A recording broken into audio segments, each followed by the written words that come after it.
Hello, আসসালামু আলাইকুম। আমি এখন বর্তমানে আছি গুলিস্তান। গুলিস্তান গোলাপ শাহ মাজার। তো এই মাজারের সামনে দেখি যে বাবা এনে কি শুরু করেছে। এই যে ডানে আগরবাতি, মোমবাতি, গোলাপ শাহ মাজারে কৈতন কাইতন বিক্রি হচ্ছে এখানে। তো এখানে গাঁজাখোরেরা বসে আছেন। এখানে গাঁজাখোরেরা অলরেডি বসে আছেন এবং গাছের গোড়ায় গোড়ায় লাল সুতার, হলুদ সুতা আর নীল সুতা এটি বাইন্ধা রাখছেন। এই হলো অবস্থা এখানে। এখানে ও বাবা রে বাবা, দুইজন দেখি আবার, হ্যাঁ, দুইজন আবার দেখি হে গাঁজা ধরাই হলাইছে। এই রে আল্লাহ রে, কি সুন্দর অবস্থা গো। মানে কি বলবেন, আরে এ নিয়ে আবার মোবাইলে কথা কয় আবার রাস্তা পারায়। এখানে লাল সুতা বিক্রি হয় আর হলো নীল সুতা বিক্রি হয় গোলাপ শাহ মাজারে। আপনারা চাইলে নিতে পারেন এখানে আইয়া, যারা এই যে মাজারে এসে পূজা টুজা করেন, ওলি আল্লাহরা দুনিয়া থেকে বিদায় নিছেন, তাদের কবর কবরস্থান বানাইয়া তাদের কবর এখানে দেওয়া হয়েছে।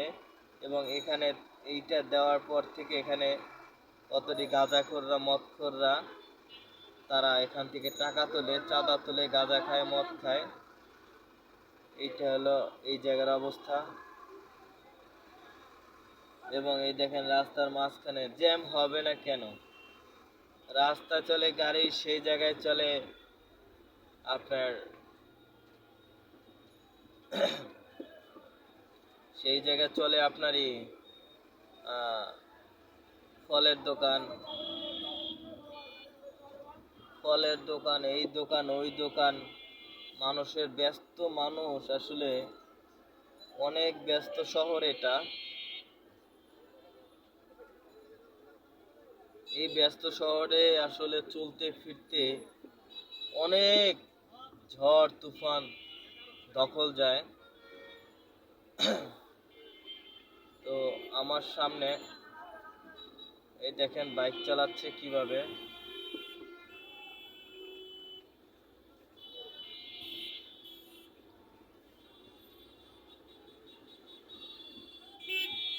আসলে আমি একটা হরেনও দিচ্ছি না গাড়িতে, কারণ হলো যে আমাদের বর্তমান অন্তর্কালীন সরকারের প্রধান উপদেষ্টা ডক্টর ইউনূস স্যারের আন্ডারে একজন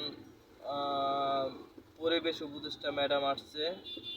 উনি বলেছেন আমাদের যে গাড়ির হরেন মারা একটি আইনগত অপরাধ, তাই আমরা আসলে গাড়িতে হরেন মারি না। অন্তত আমরা প্রাইভেট ড্রাইভাররা নাকি বাসা থেকে বের হওয়ার সময় হরেন টিপে বের হই। ওই বাসা থেকে বের হওয়ার সময় টিপা মারা বন্ধ করে দিয়েছি, আর এখন রোডে বর্তমানে আছি, রোডে হরেন মারা বন্ধ করতেছি, একদম ধীরে সুস্থে চলে যাচ্ছি। কেননা ম্যাডামের গাড়ি আমি চালাইছি, তো বগুড়া থেকে ঢাকায় আসার পথে কোনো হরেন ব্যবহার করি না।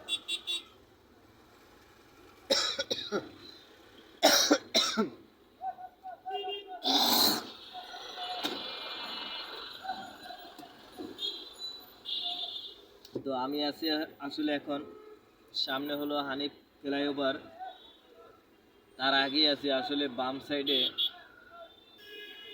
চকি, তারপরে অনেক কিছু আসলে রাখা, কি বলবো। আসলে কেউ পারলো না এই গুলিস্তান ঢাকা শহর রাজধানীটা একটা সুন্দর নগরবাসী করে দিতে এবং নগর একটা পরিবেশ করতে।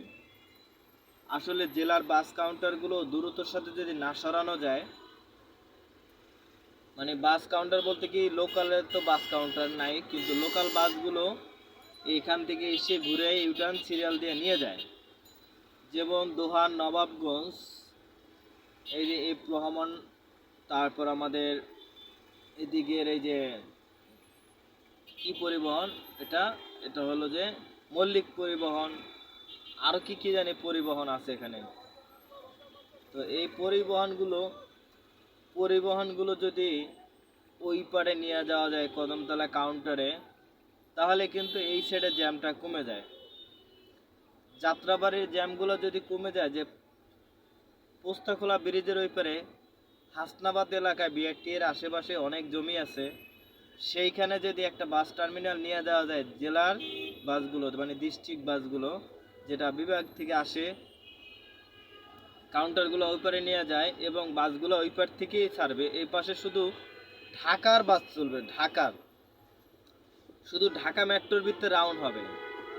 তারপরে গাবতলীর ওই পারের বাস এই পারে আসবে না, তাহলে জ্যাম কমে যাবে।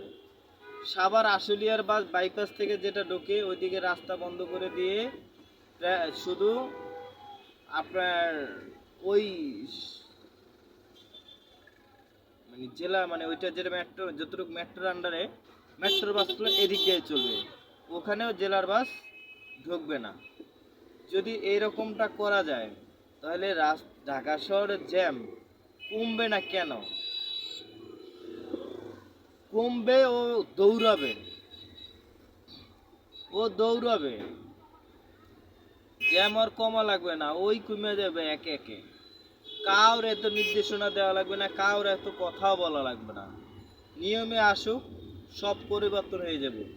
এই যে বাসগুলো চলে, এই যে বাসগুলো সদরঘাট যায়, এই সদরঘাট গেলে এখানে প্রশাসন, এখানে ঢাকা জেলা এসপি অফিস, ডিসি অফিস, এখানে একটা মানে দুইটা কোর্ট আছে, এখানে সিএমএম কোর্ট, জজ কোর্ট, এইগুলো এখানে। এবং দক্ষিণ অঞ্চলে আমাদের বরিশাল অন্তত, দক্ষিণ অঞ্চলের মানুষ চাঁদপুর, ভোলা, চরপেশন, এই যে হিজড়া, জালকাঠি, বরিশাল শহর সদর, এইসব জায়গার লঞ্চগুলো আমাদের বরিশাল সদরঘাট থেকে যায় আর কি।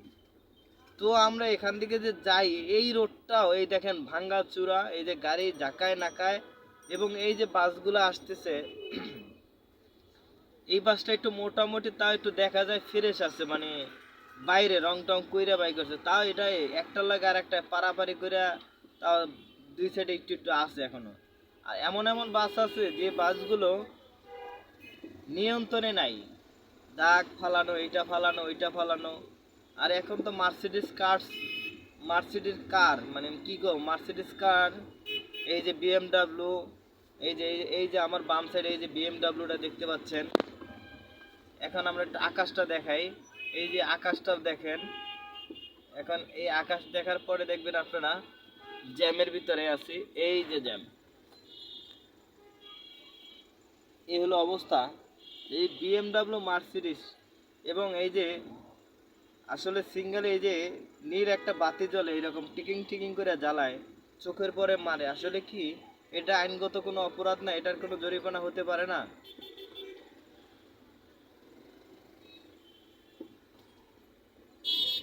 দেখেন এই যে অটো রিক্সাটা কিভাবে কি করতেছে, এই হলো তাদের গাড়ি চালানোর অবস্থা। এদের লাইসেন্স নাই, এদের নাই, এরা যেমনে পারে তেমনি চলে। এই যে পাঠাও, এই যে মোটরসাইকেলে যাচ্ছে,